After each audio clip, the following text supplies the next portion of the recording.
Somebody said in the YouTube comments that Kyle Larson would be the best candidate for the 88 car when he comes back next year. And to be honest, I disagree. I'll explain my thoughts on that next.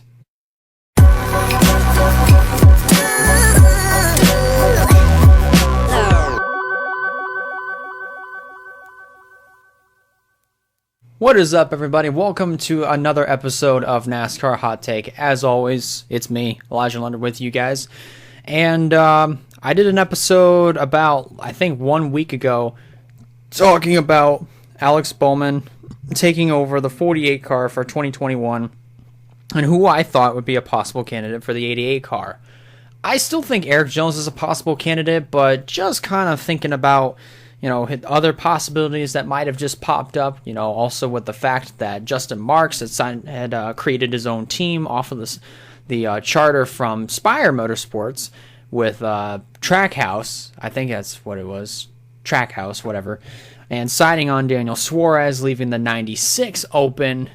I really kind of am starting to rule out Erik Jones as a candidate for the 88 car. But there are a few other candidates that I have in mind. I just don't know exactly who. It's not solidified in my mind who they are just yet.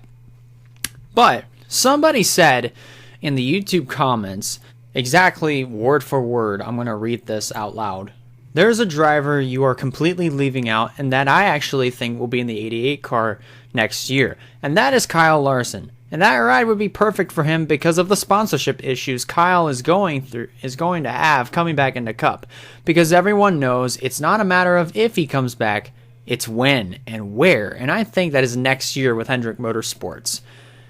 And I actually do kind of see where he's going with this, is that throughout his whole entire Cup career for Kyle Larson and throughout all three of the National Touring Series that he's been in, Trucks, Xfinity, and Cup, is that Larson has driven Chevrolets across all three different series. For Turner Scott Motorsports, for Chip Ganassi Racing, pretty much he's driven a Chevrolet in all three of the National Touring Series. Except for like K&N where he drove a Toyota. But that's not a National Touring Series that is broadcasted on, like, say, on Fox. It used to be, but not anymore. Anyways, that's not the main point of this entire episode. The thing is with Kyle Larson, although it is possible that he could go to Hendrick maybe next year if he does get the okay to come back, I just do not see that really at all. If he does get signed on to the 88, cool, but I just don't see it. If anything, if anywhere really, where I see Kyle Larson going, it's to StewartHaas Racing. Because, let's face it, everybody knows that Tony Stewart has been incredibly vocal about signing Larson onto his team. But what makes that possible rumor of Larson getting signed on to StewartHaas Racing more unlikely and more up in the air, more than ever now, is the fact that Clint Bowyer is retiring at the end of this year, which means the 14 ride is open, it's up for grabs, and there's a chance that Chase Briscoe could fill in that spot. Let's go ahead and actually run down their facts for not just Kyle Larson's career, not just Kyle Larson's Cup career, but also the stats of Chase Briscoe. Briscoe, ever since getting into his second full-time season with StewartHaas Racing, has had himself an unbelievable year. You look at how many wins he's gotten. This basically his stats. Listen to this. Currently coming in, he has 8 wins, 15 top 5s, 19 top 10s. No poles, not yet at least. He's led 798 laps, almost 800 laps this year, and has an average finish of 8.14. This is within one season of the Xfinity Series. One season. Although Briscoe's stats right now are just unbelievable this year, He's never raced in Cup. Kyle Larson has. Let's go through his Cup stats. Throughout the 7 combined years that Kyle Larson has been in the Cup Series, in 4 races in 2013, obviously, that is his worst year because he's driven in only a 9th of the season. No wins, no top 5s, no top 10s, no poles, only led 1 lap. And that is an average finish of 29.2. That's just in 2013 when he ran unlimited schedule. Take his first full-time season. No wins, 8 top 5s, 17 top 10s, 1 pole.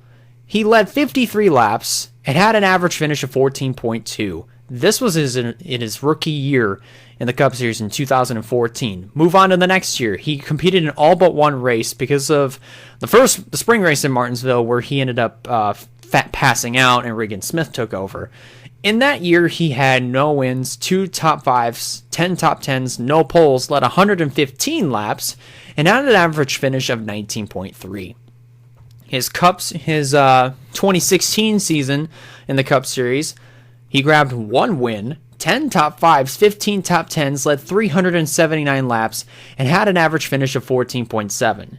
2017, his best Cup season currently in his Cup career, which right now is, from what we know, on hold. He had 4 wins, 15 top 5s, 20 top 10s, 3 poles, led 1,352 laps, and had an average finish of 13.3. 2018, statistically, and looking at stats, basically this was his second best season.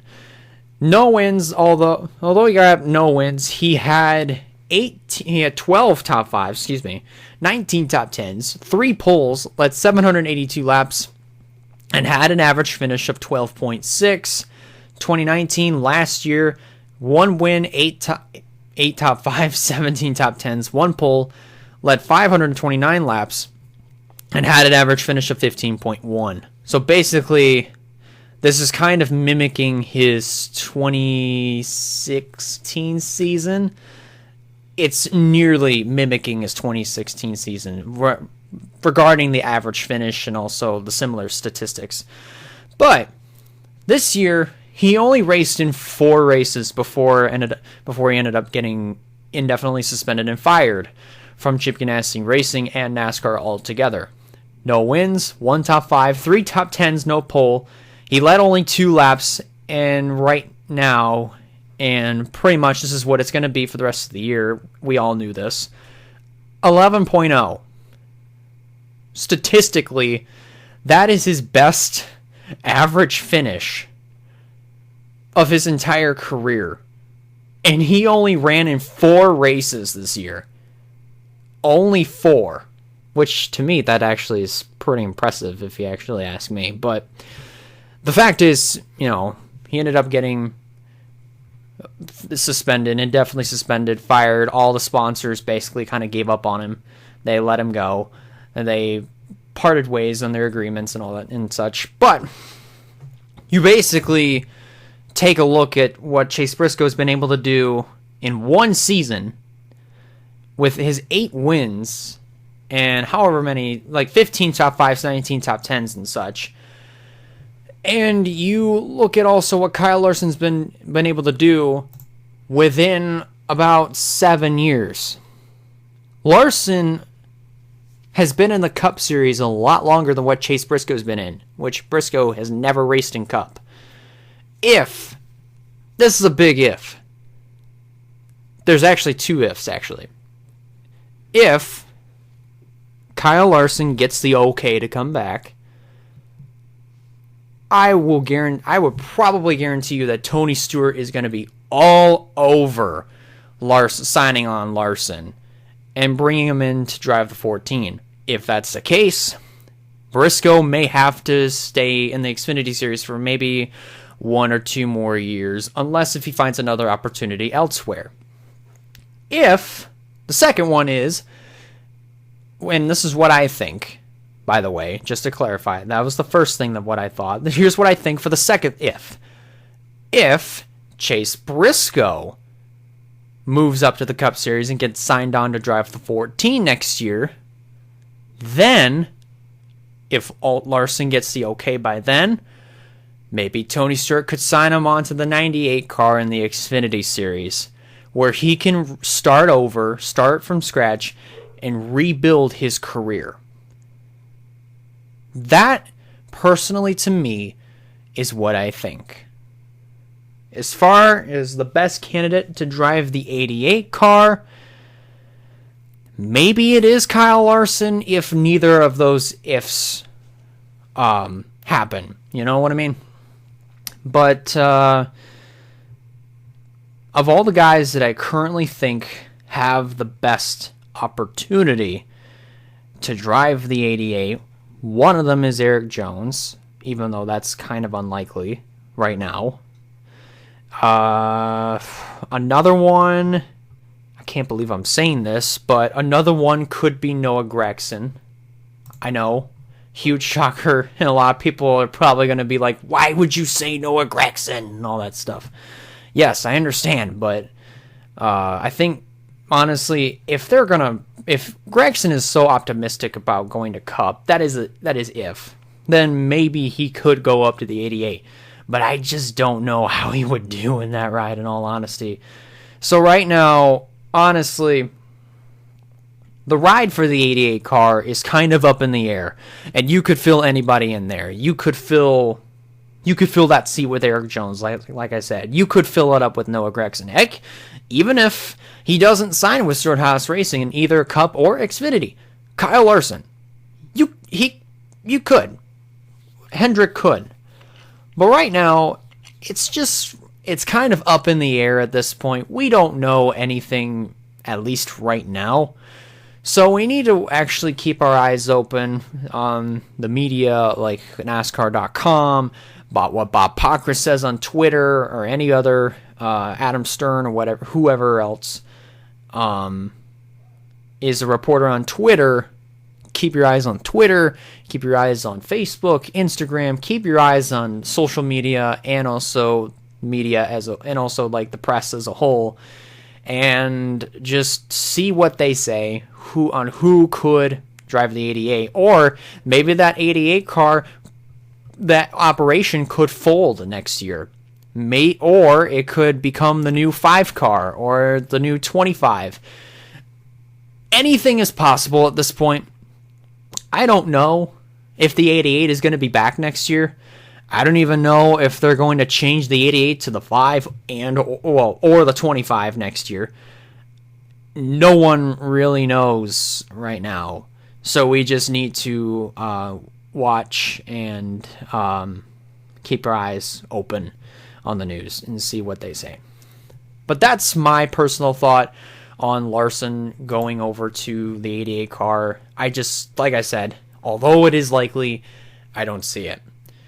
So that's going to do it for episode 2 of Hot Take. I want to thank you guys a lot for watching. If you guys liked the video, go ahead and give it a like. If you haven't considered subscribing yet, recommend you do so in order to keep up with some fine content coming out in the near future. And that about does it for me. I'll see you on the next one.